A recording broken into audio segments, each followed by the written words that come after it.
اللہ کے نیک بندوں کا یہ معمول رہا، یہ روٹین رہی کہ شب برات کے آنے پر مغرب کے فرض اور 2 سنتیں وغیرہ پڑھ کر 6 رکعتیں ادا کیا کرتے تھے۔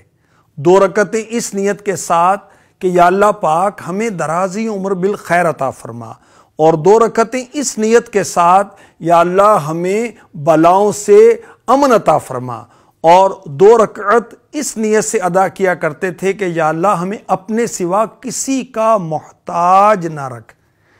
اچھا، ان 6 رکعتوں میں سورہ فاتحہ کے بعد کون سی سورت پڑھنی؟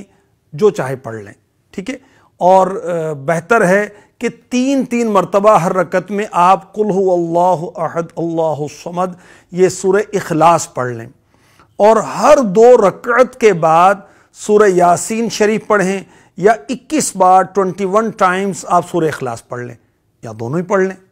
اور یہ بھی ہو سکتا ہے کہ کوئی ایک پڑھے، بقیہ سب سنیں، مگر یاد رکھیں کہ جب بھی قرآن پاک ہم سننے کے لیے حاضر ہوں تو فرض ہے جب قرآن پاک کی تلاوت کی جائے تو اس کو توجہ کے ساتھ سنا جائے۔